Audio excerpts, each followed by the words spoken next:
नमस्कार, हमारा नाम है समरीन और आपने देखना शुरू कर दिया है लाइव सिटीज। देखिए, शिक्षा विभाग के अपर मुख्य सचिव यानी कि के पाठक लगातार एक्शन मोड में नजर आ रहे हैं। आपको मालूम है कि जब से के पाठक ने कार्यभार संभाला है तभी से वो एक्शन में है और आदेश पर आदेश जारी भी कर रहे हैं। आपको ये भी मालूम है कि जब से के पाठक ने कार्यभार संभाला है तब से जो शिक्षा व्यवस्था पटरी से बेपटरी हो गई थी वो अब वापस पटरी पर लौटती हुई भी नजर आ रही है। लेकिन इसी बीच आपको बता दें कि के पाठक ने एक और आदेश जारी किया है, यानी कि पूरे में अब सुर्खियों में एक और आदेश है के पाठक का, जिस पर आज हम चर्चा करेंगे। और वो आदेश क्या है जिससे अब शिक्षकों को सावधान होने की जरूरत है, आज इस पर भी हम चर्चा करेंगे।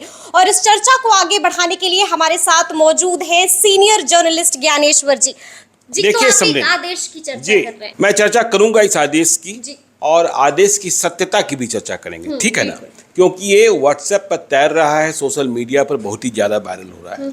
लेकिन आपने ये कहा कि बेपटरी हुई शिक्षा व्यवस्था, जी। ध्वस्त हुई शिक्षा व्यवस्था बिल्कुल। पटरी पर लौटने लगी है। बिल्कुल। देखिए, ये इतना आसान नहीं है, ठीक है, एक कोशिश शुरू हुई है, यह कोशिश और आगे बढ़नी चाहिए। लेकिन हमें ख्याल रखना होगा कि शिक्षा विभाग में मंत्री बनाम अपर मुख्य सचिव चल रहा है। यह झगड़ा कितने दिनों तक चलेगा और राज्य भर के शिक्षक या यूं कहें कि जो शिक्षा विभाग में बैठे कामचोर बाबू लोग हैं, वे सावन महीने में देवों के देव महादेव से यह कामना कर रहे हैं कि जल्दी से भाग जाएं के पाठक। खैर, तो चलिए, आज आप तो मिलर स्कूल भी गई थी। मैंने कहा एक आदेश जो प्रेस विज्ञप्ति के माध्यम से सोशल साइट्स पर बहुत ही ज्यादा वायरल हो रहा है। यह आदेशानुसार के पाठक कहा जा रहा है। जी। देखिए, इसकी सत्यता क्या है यह तो विभाग बताएगा, लेकिन इस प्रेस विज्ञप्ति में यह कहा जा रहा है कि दिनांक 1 जुलाई 2023 मतलब जब के पाठक ने यह फैसला किया कि स्कूलों में छापेमारी होगी, देखा जाएगा कि पढ़ाई हो रही है कि नहीं हो रही है, देखा जाएगा कि छात्र आ रहे हैं कि नहीं आ रहे हैं, देखा जाएगा कि शिक्षक गायब तो नहीं रहते हैं। तो 1 जुलाई 2023 से सभी शिक्षकगण समय से विद्यालय जा रहे हैं, मतलब यह परिवर्तन महसूस किया जा रहा है। यदि यह प्रेस विज्ञप्ति जो वायरल हो रही है, यदि यह सत्य है तो, और आ भी रहे हैं, मतलब शिक्षकों के बारे में कहा जा रहा है कि समय से विद्यालय जा रहे हैं और आ भी रहे हैं, मतलब पूरी ड्यूटी आवर में वे मौजूद रह रहे हैं। अधिकांश शिक्षक निष्ठापूर्ण शिक्षण कार्य में लगे रहते हैं, यह बात भी स्वीकारी गई है। देखिए, आपने देखा कि स्वयं के पाठक भी छापेमारी करने गए पटना के Shastri Nagar boys high school में, फिर वे बख्तियारपुर चले गए उस श्री कृष्ण उच्च विद्यालय में जहां मुख्यमंत्री नीतीश कुमार ने पढ़ाई की थी, और मोकामा और अठमल गोला के स्कूलों में भी गए। लेकिन इस प्रेस विज्ञप्ति में जो आगे बात कही गई है, देखिए, यह बहुत ही महत्वपूर्ण है और शिक्षकों को सावधान हो जाने की जरूरत है। मैं कह रहा हूं सावधान सावधान सावधान, और व्यवस्था सुधारने की दिशा में यह एक और बेहतर प्रयास है। देखिए क्या है, तो माना यह गया कि शिक्षण कार्य में लगे रह रहे हैं शिक्षक, परंतु कुछ शिक्षक बच्चों को टास्क देकर, मतलब क्लास में तो जा रहे हैं टीचर, ठीक है, आगे क्या हो रहा है, बच्चों को टास्क देकर व्हाट्सएप पर परम मित्रों से चैटिंग, शॉर्ट वीडियो और रील में लग जाते हैं। अच्छा। समरीन, यह शिकायत तो है। बिल्कुल। और एक बात बताइए कि यदि क्लासरूम में बच्चों को मोबाइल ले जाने की मनाही है तो मास्टर साहब क्यों ले जाएं? बिल्कुल। मास्टर साहब को भी नहीं ले जाना चाहिए। बिल्कुल। आपको याद होगा जब कोई परीक्षा होती है तो परीक्षा केंद्र के बाहर ही मोबाइल जमा करा लिया जाता है जो परीक्षार्थी परीक्षा केंद्र के भीतर जाना चाहते हैं।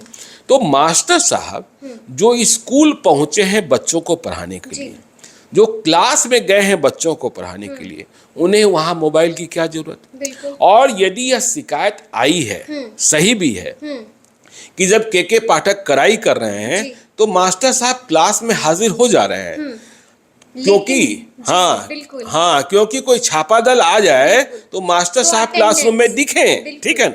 लेकिन बच्चों को टास्क दे दिया और खुद व्हाट्सएप पर चैट रील्स करने देखने लगे। आजकल हाँ, तो रील्स का शॉर्ट्स जमाना बना रहे हैं, ठीक है।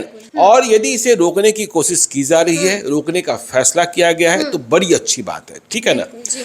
इस विज्ञप्ति में ये कहा गया है कि अतः इस विज्ञप्ति के माध्यम से सभी शिक्षकों से आगाह किया जाता है कि विद्यालय में व्हाट्सएप चैटिंग, शॉर्ट वीडियो और रील इत्यादि देखने से बचें। तो मास्टर साहब लोग सावधान हो जाइए। अब खाना पूर्ति से काम नहीं हाँ, नहीं चलेगा, क्योंकि देखिए अगला चरण यह भी हो सकता है कि के पाठक और उनका छापामार दल क्लासरूम में पहुंच जाए और बच्चों से पूछे कि पिछले दिन मास्टर साहब ने पढ़ाया क्या था। उनकी कॉपी जो है, एक्सरसाइज बुक है, वो चेक किया जा सकता है कि आपने यहाँ क्या पढ़ा। तो ये कहा गया है कि अनिवार्य कॉल या शैक्षिक गतिविधियों में मोबाइल का प्रयोग कर सकते हैं। तो आदेशानुसार के पाठक, मैं फिर से कह रहा हूँ, इसकी सत्यता जो ये वायरल हो रहा है, मैं इसे कंफर्म नहीं कर रहा हूँ, लेकिन यह जो औचित्यपूर्ण है, ऐसा होना चाहिए कि मास्टर साहब को क्लासरूम में आप जमा कर दीजिए ना। आप पढ़ाने गए हैं ना, आप वहाँ गप हाँकने नहीं गए हैं। आप वहाँ बच्चों को बैठाकर बाहर निकलकर कॉरिडोर में बात करते रहिए। मतलब सासू माँ अपनी बहू से बात करते रहें, अपनी बेटी से बात करते रहें, और क्या बोलता है मास्टर साहब अपने बेटा से बात करते रहें, पतोहू से बात करते रहें। तो ये काम तो बंद होना चाहिए। और हाँ, ऐसा नहीं चलेगा। और ये छात्र हित में है, ठीक है ना, छात्रों के भले के लिए है कि मास्टर साहब को, तो वे मास्टर साहब जो मोबाइल के साथ क्लासरूम में प्रवेश करते हैं, उन्हें अब ध्यान रखना होगा। देखिए के पाठक हैं, टेक्नोलॉजी को भी समझते हैं। बिल्कुल। ऐसा ना हो कि वे पहुंच जाएं और आपके मोबाइल फोन के लॉग को, कॉल लॉग को देख लें, तो आप पकड़े जाएंगे कि आपकी घंटी 7:45 से 8:30 की थी, तो आप 8:14 से 8:18 तक कैसे बातचीत कर रहे थे। बच्चे से भी पूछ सकते हैं हाँ, कि मास्टर साहब पढ़ाते हैं कि फोन पे लगे रहते हैं। तो आपने देखा ही कि, और आपने स्वयं कहा कि एक प्रयास, आज आप मिलर स्कूल गई थी, वहां आपने शिक्षिकाओं से बातचीत की, क्या आपने देखा क्या? जी, सबसे पहले तो जब मैं वहां पर गई और जब मैंने प्रिंसिपल से बात की, तो वहां पर उन प्रिंसिपल को भी कई सारी शिकायत थी। वो कह रही थी कि बहुत अच्छा काम कर रहे हैं, लेकिन कहीं कहीं पर सुधार की गुंजाइश है। तो मैंने उनसे पूछा कि आपको कहाँ पर लगता है कि सुधार होना चाहिए, तो उन्होंने साफ कहा कि देखिए धीरे धीरे करें तो सही है, क्योंकि उनके नाम से ही लोग इतना खौफ में आ गए कि बाज़ाब्ता टीचर कह रहे हैं कि हमें छुट्टी पर जाना है। शिक्षा व्यवस्था ऐसी बेपटरी हो गई थी कि एक कहावत है अपने यहाँ पुरानी, बिन भय होत न प्रीत, ठीक है ना। तो वो आवश्यक था, ठीक है ना। तो आपने बताया, और यह भी बता रही थी कि लोग कह रहे हैं जाम में फंस जा। बिल्कुल, तो हम क्या करें। तो यहाँ तो 5 मिनट की भी मोहलत नहीं दी जा रही है हमें। फौरन से हम पे जो है, अगर के पाठक पहुंच जाएं तो हम जवाब क्या देंगे, वो तो सुनने को राजी नहीं होते हैं। आपको एक किस्सा सुना देता हूँ। मार्कंडेय काटू साहब सुप्रीम कोर्ट के रिटायर्ड जस्टिस हैं और बहुत ही विद्वान हैं। तो दिल्ली में बिहार के कुछ लड़कों ने जो लॉ पढ़ते हैं, उनसे मिलने का वक्त लिया।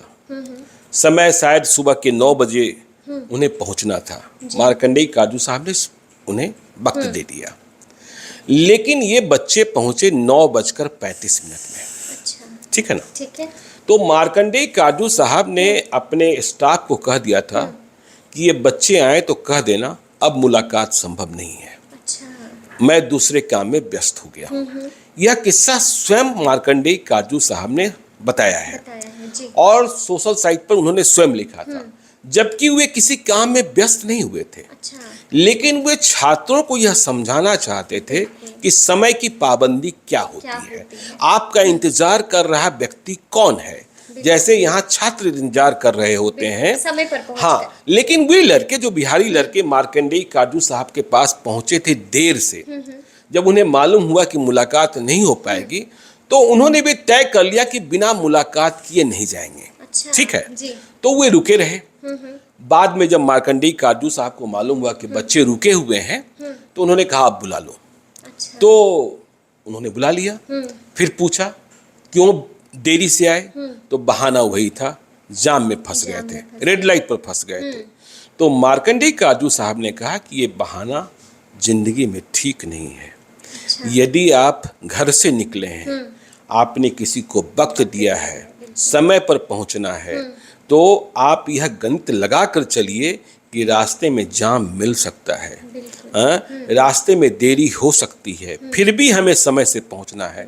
तो मास्टर साहब को भी ध्यान रखना होगा कि रास्ता में जाम लग सकता है, तो आप थोड़ा पहले निकलिए, क्योंकि आपसे पढ़ने के लिए वहां बच्चे इंतजार कर रहे हैं, और वे भोले हैं, मासूम हैं। जब वे इंतजार कर रहे होते हैं तो उनके भीतर कौन कौन सा ख्याल आता है, इस बात को भी समझिए। तो मास्टर साहब समय से पहुंचे, समय से पढ़ाएं।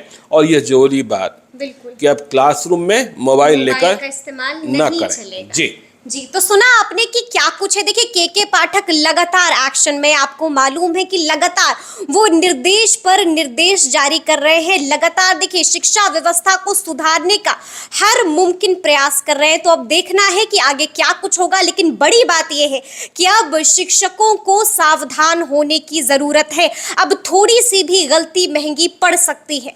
तो इसी तरह से तमाम अपडेट्स जी बिल्कुल के पाठक जी जब इतनी कड़ाई कर रहे हैं तो शिक्षकों को समय पर वेतन मिल जाए, इसकी व्यवस्था भी होनी चाहिए, दुरुस्त करा दें। ठीक है ना, इसमें देरी ना हो।